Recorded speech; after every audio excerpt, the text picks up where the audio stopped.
Have you ever been stuck on a weight loss plateau, trying everything and anything you can to lose that extra weight and reach peak health? We've all been there, but Noom's unlocked the secret to reaching the mountaintop. Go in micro. The Noom GLP-1 microdose program starts at $99 and is delivered to your door in 7 days. Start your microdose GLP-1 journey today at Noom.com. That's Noom.com. Noom. Micro changes, big results. Noom GLP-1 RX program involves healthy diet, exercise, and support. Individual results may vary. Meds and personalization based on clinical need. Not reviewed by FDA for safety, efficacy, or quality. No affiliation with Novo Nordisk Inc., the only U.S. source of FDA-approved semaglutide. Not available in all 50 U.S. states. Doug. There's nowhere I wouldn't go to help someone customize and save on car insurance with Liberty Mutual, even if it means sitting front row at a comedy show. Hey everyone, check out this guy and his bird. What is this, your first date? Oh, no. We help people customize and save on car insurance with Liberty Mutual together. We're married. Me to a human, him to a bird. Yeah, the bird looks out of your league anyways. Only pay for what you need at libertymutual.com. Liberty, liberty, liberty, liberty.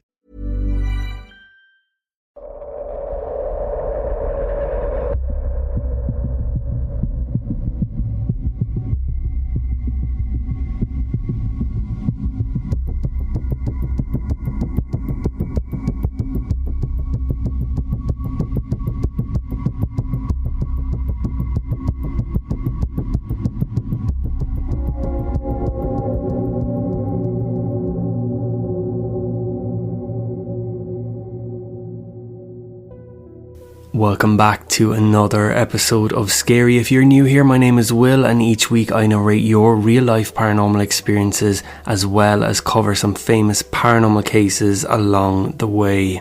Before we get into this week's episode, as always, I need to say a special thank you to our new Patreon subscribers who are Sarah Gordon, Angel Villa, Rachel Couch, Marjorie, and Emma Reed.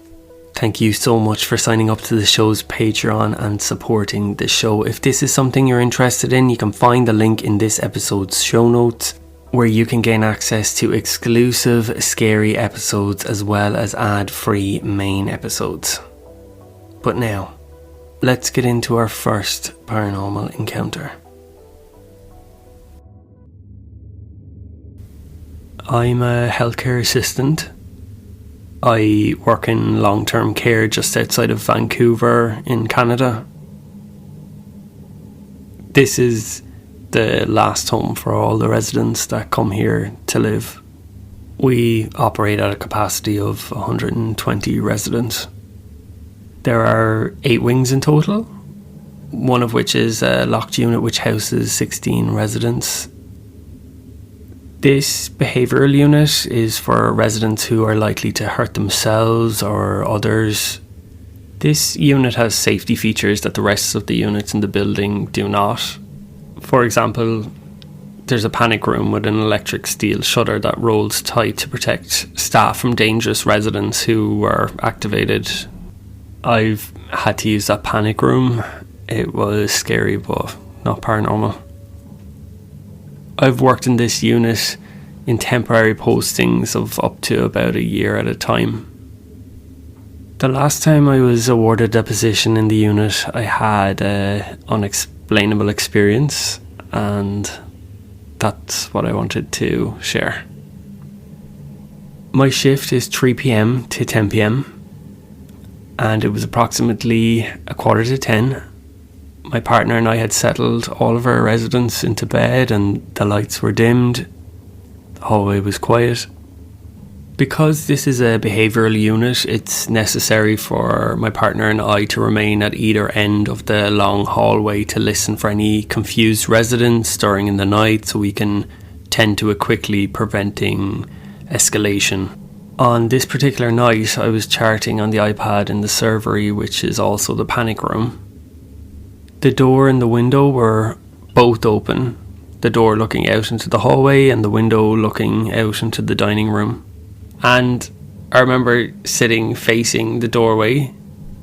My head was slightly lowered to see the screen of the iPad on my lap, so I'm working on the iPad, and in my upper peripheral vision, I saw a large orange ball slowly rolled past the doorway in the hall, about 6 feet in front of me. And my first thought was that I didn't hear anyone get up. So I stood and I walked the 6 feet to the doorway and looked to my right in the direction of where the ball had presumably been rolled. There was nobody there. I walk another 10 feet into the dining room, looking to find what I thought would be a slow-moving, confused resident playing with a ball that recreation may have overlooked putting away during activity time. I saw no one. I turned around and I headed down the hallway to where the ball would have rolled. No ball. At this point I was spooked and confused and was looking for a way to explain it. I thought maybe it was a balloon and not a ball, that the heat or air conditioner had slowly sent it down the hallway past the open door of the servery where I'd been sitting. So I start looking behind chairs and in the slightly recessed room entrances to where the residents slept. No ball, no balloon, no rogue residents. I quickly walked 50 feet to where my partner was sitting and asked her if she had seen a ball or a balloon or a resident wandering, and she confirmed she had seen none of this. At this point, my nervous system was slightly activated. Normally I would wait until precisely 10 p.m. to punch out, but I felt a bit shaken. I entered the security code to open the door to the entrance exit of the locked unit and proceeded the 10 feet to the nurse's station where the registered nurse was overseeing the floor. The registered nurse happened to be my neighbour, so I was quite comfortable talking to him. So as I approached him, he looked at me concerned and said, "What's wrong?"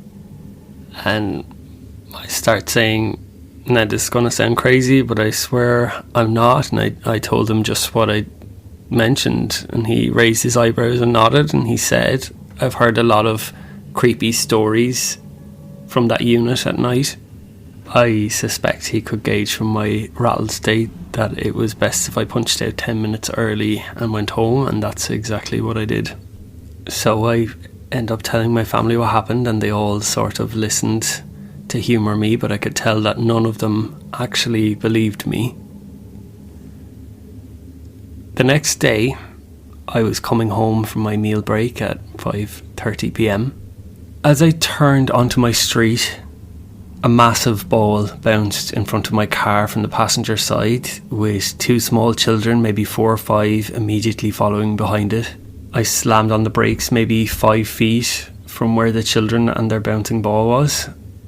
They didn't even look up before taking the ball and then scurrying to the side. I was so shaken, and I immediately put together the idea that the ball I saw in the hallway the night before was to caution me. Thank you to April for sending in our first paranormal experience. And now, let's get into our next.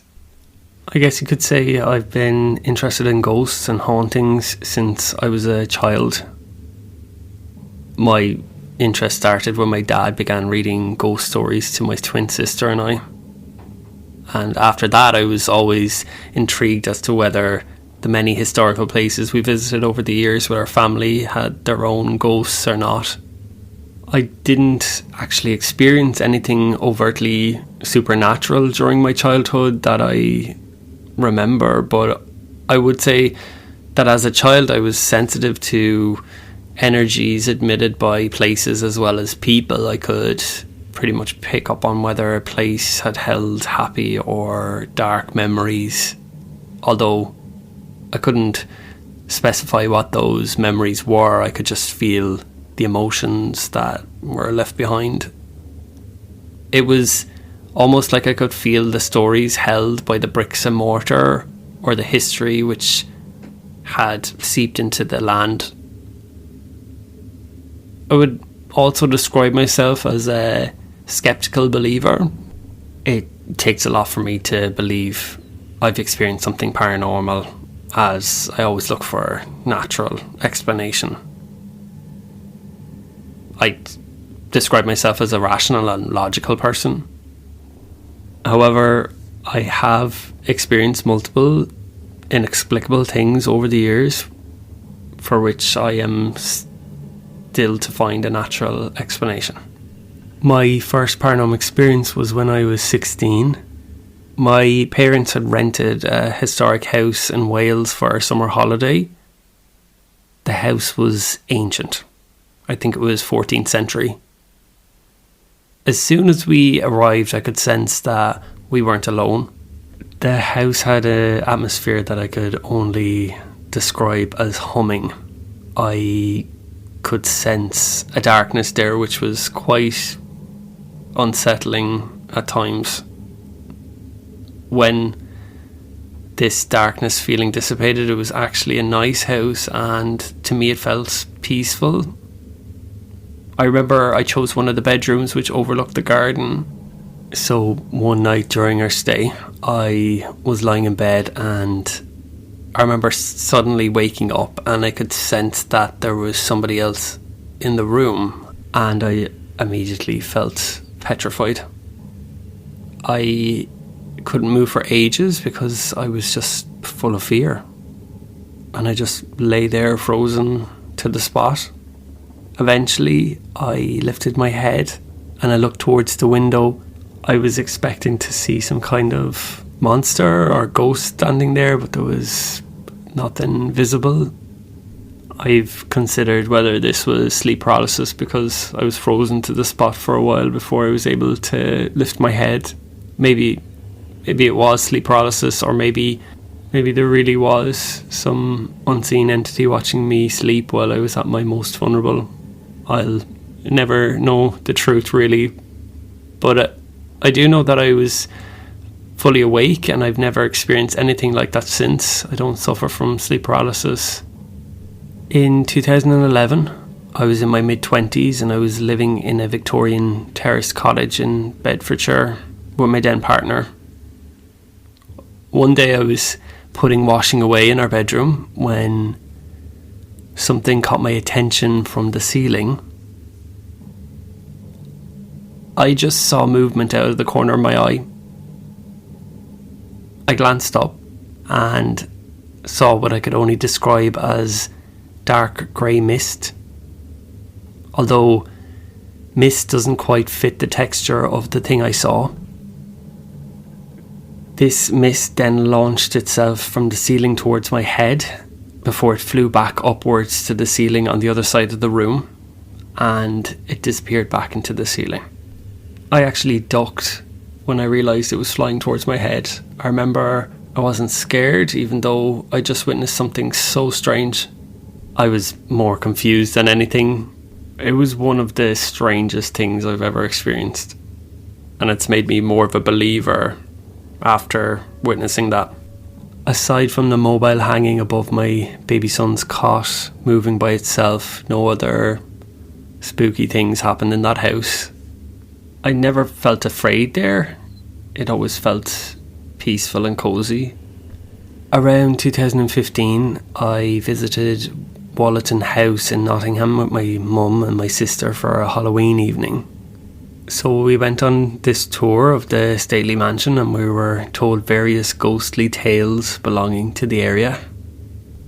At one point we went down into the ancient kitchens, and I suddenly started feeling as though I couldn't breathe. My chest felt really tight and I felt as though I was suffocating. A couple of minutes after these feelings began for me, which I kept to myself, the tour guide told us all a story about a former kitchen maid who drowned herself in the lake in the parkland. It did seem eerie to me that I was experiencing symptoms of being unable to breathe just before a story about drowning was told. A while later, the group was in the Great Hall and I was wandering into the entrance area, and I glanced towards the main door and noticed a soldier dressed in what I would describe as late 19th century uniform. He was standing next to one of the small canyons they had at either side of the door. There were actors dressed in period clothing that evening, but this man was not part of the actors group. There was this strange aura surrounding him. It seemed as though he didn't really belong in that moment in time. He seemed to belong to another time. Again, I didn't feel scared when I saw him. I just felt like I was observing something from another time. Another strange experience I had happened when I was cycling home from work one day.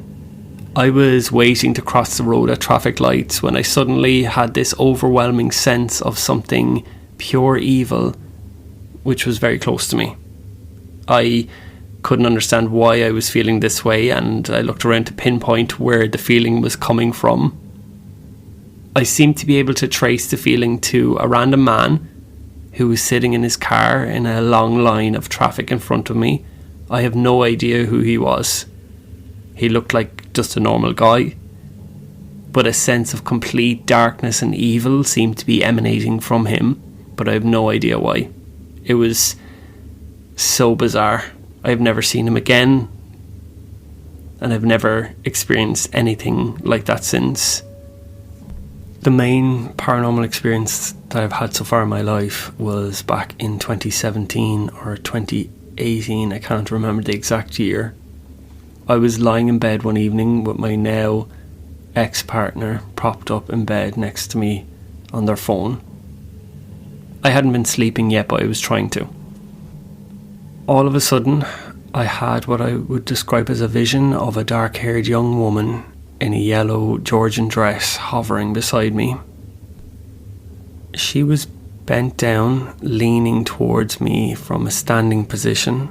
I remember her eyes were like black pits. Her face was really pale, and her neck and arms were kind of this waxen greyish white colour. For some reason I cannot explain, I had a sense that she was French, and the name Isabel popped into my mind. I was terrified at this time. She was wringing her hands in a state of deep concern and looking at me with this anguished expression on her face.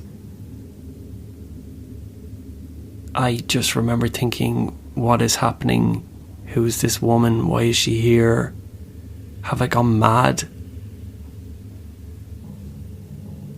I remember thinking that she was really worried about my now ex-partner, but I was at a complete loss as to why that would be. And after a while I was able to eventually launch myself to a rollover towards my ex, looking for some comfort. Instead, what I received was the usual nonchalant disbelief in what I'd experienced. Once I was a bit calmer, I told myself to forget what had happened because I'd probably imagined it anyway. If I'd known then what would happen a couple of years later, I wouldn't have dismissed myself so easily. So a couple of years later, I found out that my ex-partner had been having many affairs. We were trying to repair our relationship at the time, but my gut instinct was telling me something was still off. One evening I was sitting in bed on my phone when I saw this woman again. The only way I can describe seeing her is in my mind's eye. She wasn't physical in the room, like having a person with us, but her energy was there and she was furious. I knew for some reason that the anger wasn't directed at me.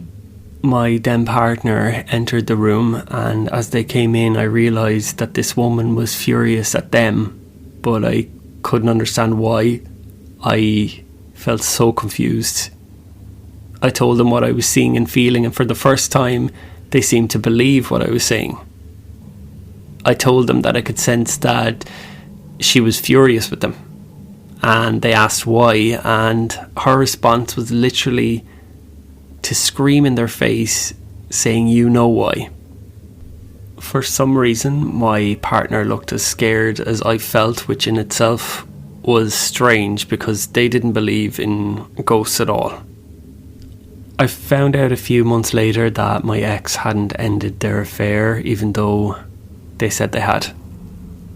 They were going behind my back, betraying me, lying to me on a daily basis. The last time I saw this woman was when my ex moved out of the house we'd shared. I was sitting at my dressing table getting ready for the day ahead, and I remember suddenly feeling I had this sense of somebody standing in the doorway to the bedroom, and I looked up in the mirror and I could see that woman again, and she seemed quite happy and calm this time, and in my head I heard the words, "You're going to be okay," and that's the last time I saw her. In a weird way, I feel grateful to this woman, even though I was petrified the first time I saw her. She kind of left me with this sense of peace. The only other thing that has happened to me in my current house is my sister and son have both seen a ghost of a boy or a young man. My son has told me his name is Timothy. The interesting thing is there is a pub up the road from the house where the ghost of a Timothy is present. My son knows nothing of this. There used to be a gallows near where this pub now stands, and it makes me wonder if this Timothy is the same spirit. Thank you, Ria, for sending in your paranormal experiences. And don't forget, if you have your own paranormal experience that you'd like me to narrate on the show, you can send it to scaryaparanormalpodcast at gmail.com, and it just might get made into a future episode. Thank you so much for listening to this week's episode, and join me next time for another episode of Scary. Have you ever been stuck on a weight loss plateau? Trying everything and anything you can to lose that extra weight and reach peak health? We've all been there, but Noom's unlocked the secret to reaching the mountaintop. Go in micro. The Noom GLP-1 microdose program starts at $99 and is delivered to your door in 7 days. Start your microdose GLP-1 journey today at Noom.com. That's Noom.com. Noom. Micro changes, big results. Noom GLP-1 RX program involves healthy diet, exercise, and support. Individual results may vary. Meds and personalization based on clinical need. Not reviewed by FDA for safety, efficacy, or quality. No affiliation with Novo Nordisk Inc., the only U.S. source of FDA-approved semaglutide. Not available in all 50 U.S. states. Doug. There's nowhere I wouldn't go to help someone customize and save on car insurance with Liberty Mutual, even if it means sitting front row at a comedy show. Hey everyone, check out this guy and his bird. What is this, your first date? Oh, no. We help people customize and save on car insurance with Liberty Mutual together. We're married. Me to a human, him to a bird. Yeah, the bird looks out of your league anyways. Only pay for what you need at libertymutual.com. Liberty, liberty, liberty, liberty. Now's the time to save on new carpet at the Home Depot. Receive 10% off your total carpet project and 12 months special financing. Plus, we'll measure your space for free. Choose from a variety of stylish, on-trend options fit for everyday life. With LifeProof with pet-proof technology, Home Decorators Collection, and Traffic Master carpets. Save 10% and get 12 months special financing now at the Home Depot. Offer valid April 16th through May 3rd, 2026. Exclusions apply. For licenses, see homedepot.com/license numbers.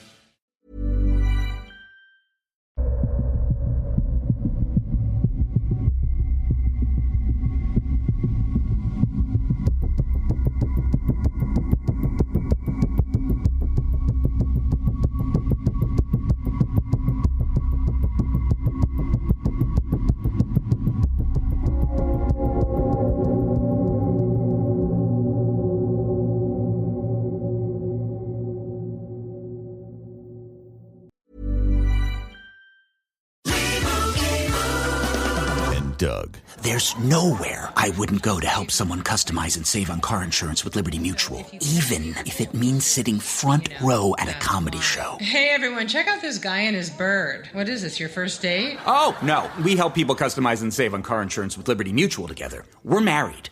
Me to a human, him to a bird. Yeah, the bird looks out of your league anyways. Only pay for what you need at libertymutual.com. Liberty, liberty, liberty, liberty.